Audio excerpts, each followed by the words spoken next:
السلام عليكم، عاملين ايه؟ تعالوا النهارده هقول لكم من فرخه ونص هنعمل بيهم ايه. هنعمل وجبات كبيره قوي وكتير لشهر رمضان المبارك. كل سنه وانتم طيبين. هنعمل حاجات كتير بس اقول لكم عليها في كل مرحله علشان ما تتلخبطوش معايا. بس هنعمل حاجات حلوه قوي ان شاء الله تعجبكم وكمان بسيطه وعلى قد الايد. يلا بينا نشوف كده هنعمل ايه في البدايه. كمان هوريكي ازاي تفصلي صدر او عفوا البانيه والستريبس. كمان هتشيلي ازاي عظمه الصدر والحاجات دي كلها معايا في الفيديو النهارده. بس قبل ما نبدأ اوعي تنسي تشتركي في القناة وتفعلي زر الجرس عشان يوصلك كل جديد بقدمه. ويلا بينا نشوف هنعمل ايه كده مع بعض.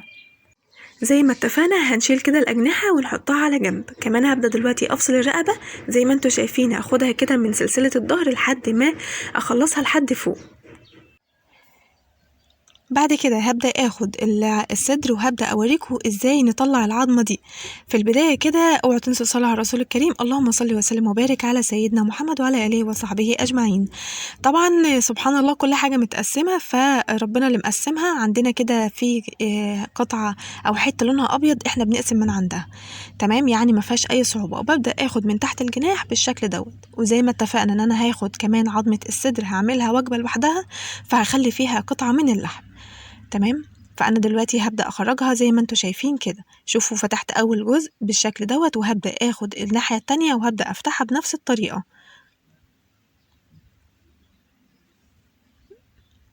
وخلي بالك لأن طبعا مهم جدا إن تكوني السكينة حامية، وكمان خلي بالك من إيديكي، يعني لا قدر الله ربنا يعني ينجينا جميعا، يعني ممكن تتعوري ولا أي حاجة.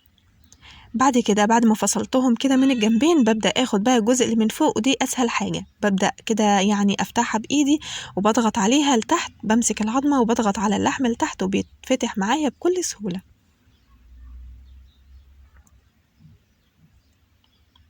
اي حتة تلاقيها يعني مش عايزة تتفصل معاكي بالسكينة وابدأي افصليها زي ما انت شايفة كده. وبكده اكون خلصتها. هنبدأ بقى نشيل بقى جزء كده من اللحم زي ما اتفقت معاكم، وهبدأ افصلها بالشكل ده. وكده خرجنا الصدر بكل سهولة، وزي ما انتوا شايفين يعني مظبوط، مفيهوش اي حاجة بايظة ولا اي حاجة. يلا بينا نشوف هنعمل ايه بقى بالحاجات اللي احنا طلعناها دي، وهنقول بسم الله. خدنا جنب كده من الصدر اللي احنا قطعناه، وهنقول لكم دلوقتي هنعمل ايه. طبعا في البدايه لازم نشيل اي زيادات، يعني دهن او اي حاجه كده بنشيلها. والجزء اللي انا شلته دوت هو ده اللي بيتعمل منه اساس الستريبس. طبعا بما اننا بنعمل حاجه كده توفر لنا ونعمل منها كميه كبيره، فهنعمل الصدر كله معلش يعني علشان يعني طبعا هناخد الجزء اللي هو الناعم اللي انا وريته لكم دوت، يبقى محتاجين كذا صدر. فاحنا دلوقتي بنعمل حاجه يعني ايه حلوه وعلى قد ايدينا. تمام، هبدأ كده اخدها بشكل طولي واقطعها بالشكل ده. طبعا على حسب انت عايزاها طويله جدا كنبيها، عايزاها متوسطه كنبيها نفس الكلام، بس هي المفروض بتبقى قطع طوليه، فانا خليتها كده متوسطه. تمام، هنبدأ نقطعها بالشكل دوت وهخلص الكميه كلها وهرجع لكم. يلا بسم الله ما شاء الله، ادينا خلصنا الكميه كلها وحطيتها في بوله كبيره عشان نشوف هنتبلها ازاي. طبعا زي ما اتفقنا توابل الستريبس معروفه، معلقه من البابريكا، معلقه من الثوم البودر، معلقه من البصل البودر، نص معلقه من الفلفل الاسود، كمان نص معلقه من الملح. كمان معايا رشه بسيطه كده من الجنزبيل، وكمان رشه بسيطه من الروزماري. الحاجات دي بتفرق في الطعم جدا جدا. انا هاخد نص الكميه وهسيب نصها، او تقريبا يعني خدتها كلها وسبت كده يعني حاجات بسيطه حوالي من كل حاجه ربع معلقه. تمام، كمان هحط عليها عصرة ليمون، ودي مهمة جدا جدا، بتعلي التست بتاعي وبتخليها كده في حتة تانية. هبدأ دلوقتي أمكسهم مع بعض. طبعا قبل ما أقلبهم هحط عليهم حوالي يعني ربع كوباية من مية البصل. مهم جدا ما تحطيش أي حاجة تكون يعني متقطعة، يعني زي بصل مقطع، توم، ولا الكلام ده كله، لا احنا بنحط كل حاجة بودر. هبدأ دلوقتي أقلبهم كويس بالشكل ده. أتأكد إن كل حتة اتغلفت كويس في التتبيلة. تقدري بقى تسيبيها ساعة أو يعني أقل حاجة 10 دقايق كده علشان تكون يعني اتشربت إلى حد ما شوية. طبعا بما إني عايزة أخلص بسرعة وكمان هسيبها في الفريزر فهعملها على طول. جبت معايا حوالي كوباية من الدقيق، نزلت عليهم ببقية التتبيلة اللي أنا كنت شايلاها، وكمان معايا كده يعني حوالي كوباية من المية الساقعة. تمام، هبدأ أقلب الدقيق كويس بالشكل ده، وهي دي التغطية بتاعتي ومش هحتاج أكتر من كده. قلبتها كويس، وكمان معايا المية مهم جدا ان هي تكون ساقعة. هبدأ دلوقتي اخد قطعة من الستريبس بالشكل دوت وهنزلها على طول في الدقيق. اتأكدي ان انت تكوني مغطياها كويس جدا. بعد كده هاخدها على المية وبالشوكة هبدأ أخرجها على الدقيق تاني. هكرر العملية دي كلها لحد ما أخلص نفس كل الكمية عفوا بنفس الطريقة. أنا كده خلصت الكمية كلها، حطيتها في طبق كبير وبدأت أنزل عليها بباقي كمية الدقيق اللي فضلت معايا، وهغطيها وهبدأ كده أرجها يمين وشمال عشان أعمل التجرشات أو اللي هي الحتت اللي بتبقى خشنة كده اللي احنا بنشوفها وبناكلها بره. لا احنا هنعملها كمان في البيت، هنحطها ونبدأ نرجها يمين وشمال لحد ما تطلع بالشكل اللي انتوا شايفينه ده. ستريبس ولا مش ستريبس؟ ستريبس واحلى ستريبس، وطعمه خطير، وبجد التتبيله بتاعته رهيبه. يعني اتمنى تجربوه كده بطريقتي وان شاء الله هتدعولي. هبدأ دلوقتي بقى احطه في اكياس زي ما انتوا شايفين، وهنقفله كويس جدا. طبعا ما تخافيش من حتة ان انت هتحطيه في الفريزر وهيلزق في بعضه، انا عملته بعدها بحوالي 10 ايام، يعني كان خلاص يعني اللي هو لو هيتماسك او هيلزق في بعض او القشرة بتاعته دي هتروح كانت راحت وكنت هقول لكم. لكن والله انا طلعت كل واحدة بوحدتها وكانت كأني لسه عاملاها. قد كان ملزق شوية لكن كان خطير.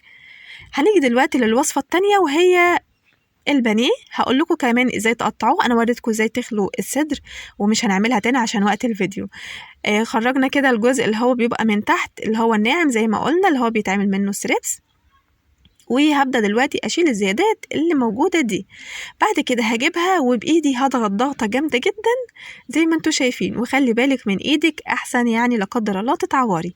هبدأ دلوقتي أشيل أول قطعة بالشكل ده، وعايزة أقول لكم تقطيعة البانيه سهلة جدا بس احنا بنصعبها على نفسنا.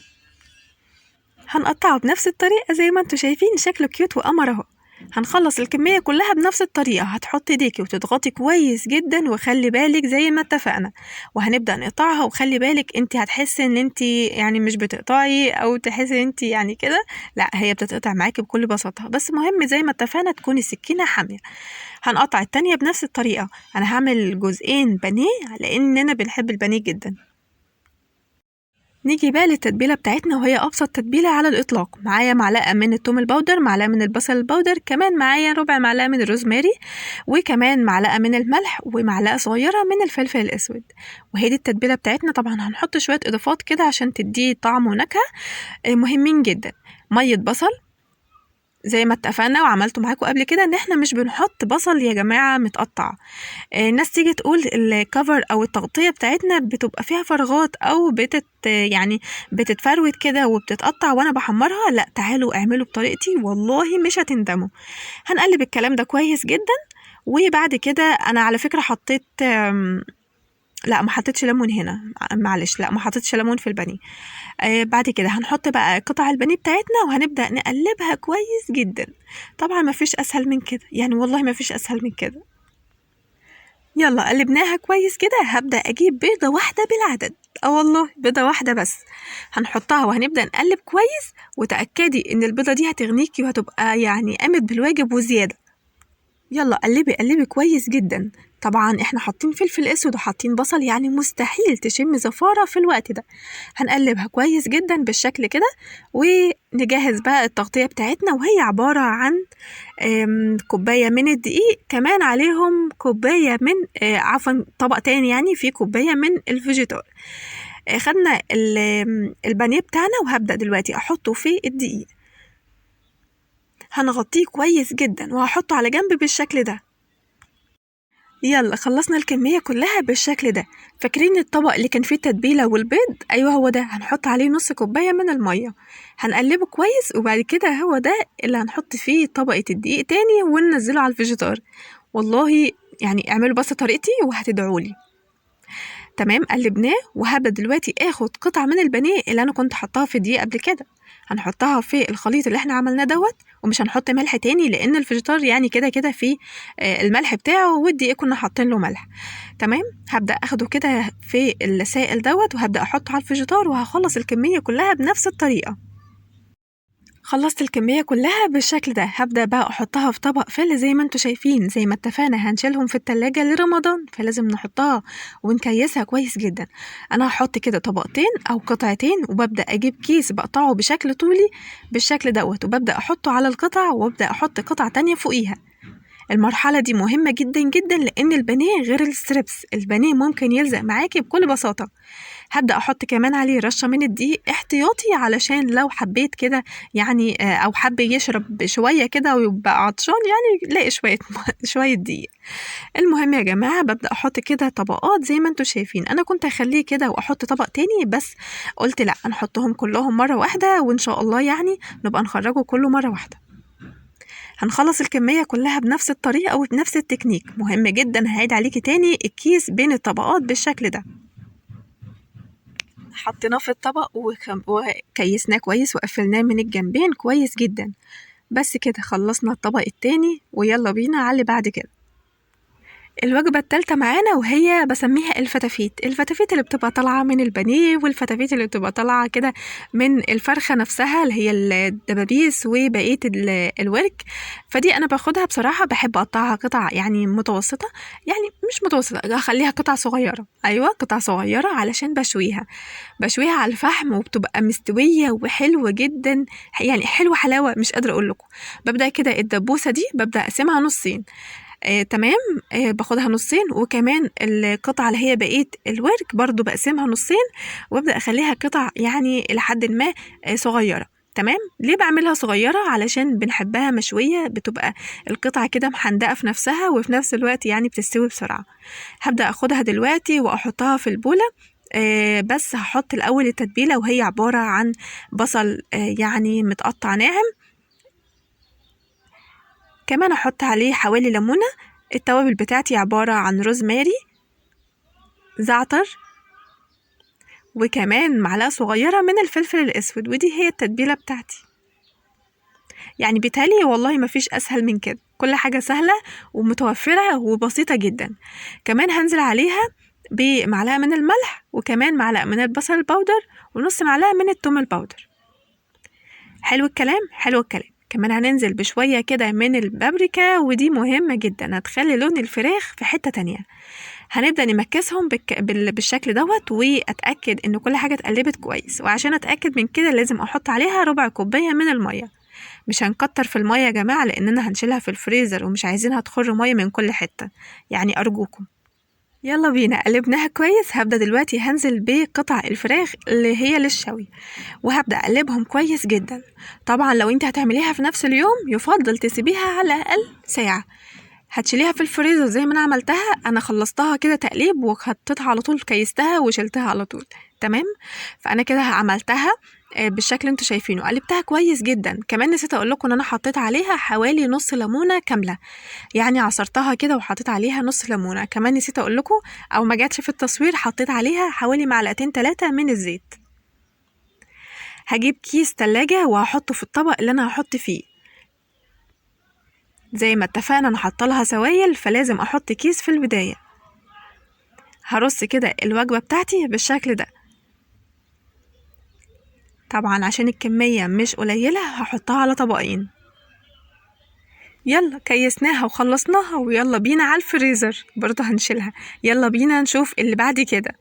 نيجي بقى لاخر طبق واقرب طبق فيهم لقلبي، الأجنحة بالفريك والبصل، يعني بتبقى حاجة كده بصراحة من الآخر. جبت الطبق اللي كنت عاملة فيه آخر تتبيلة وبدأت كده أحط فيه الفتافيت برضو، يعني فتافيت الصدر اللي هي القطع اللي كانت بتخرج معايا زيادة ولا حاجة كنت باخدها وبحطها في الطبق ده. تمام. جبت بقى العظمة بتاعت الصدر، جبت الأجنحة، جبت الرقبة، جبت بقية الأجنحة، يعني حتة طبق كده بصراحة عظمة. تعالوا كده نقول لكم هنتبله بحاجة بسيطة جدا، لأننا لما بنيجي نعمله بنزود له بصل وبنزود له فريك وحاجات كده، فاحنا هنعمل له تتبيلة بسيطة عشان لما نشيله في الفريزر يعني يكون جاهز على العميل على طول. بدأت كده اخد الكمية كلها واحطها قدامي في الطبق. هبدأ احط عليه كده معلقتين كبار من بشر البصل، يعني يكون ناعم مبشور كويس وناعم جدا. تمام. هبدأ كمان احط عليه معلقة من الملح وكمان معلقة من الفلفل الأسود. الفلفل الأسود ده مجروش يا جماعة، بيدي طعم حلو جدا جدا خصوصا للأكلة دي. كمان نزلت عليهم بنص معلقة من الثوم المهروس، وهبدأ أقلب البصل والثوم والملح والفلفل الأسود كده مع بعض في البداية. بعد كده هبدأ أقلبهم مع بعض بالشكل دوت، أتأكد إن كل حتة من البصل طالت حتة من الفراخ. المهم يا جماعة لما نيجي نخرجها بقى من الفريزر هنعمل لها بصلة من أول وجديد، يعني بصلة وكمان الفريك وكل حاجة تبقى جاهزة معايا. بس أنا كده عملت لها تتبيلة عشان الطعم يبقى طعمها أحلى وأحلى. هبدأ اخدها كده على طول زي ما هي من الطبق واحطها على طول بالشكل ده. طبعا هنقسمهم على طبقين بس هما يجوا وجبة واحدة، لكن مش قادرة اقول لكم. اتمنى بقى ما تنسونوش في اللايك والشير، ويا رب الفيديو النهارده يعجبكم.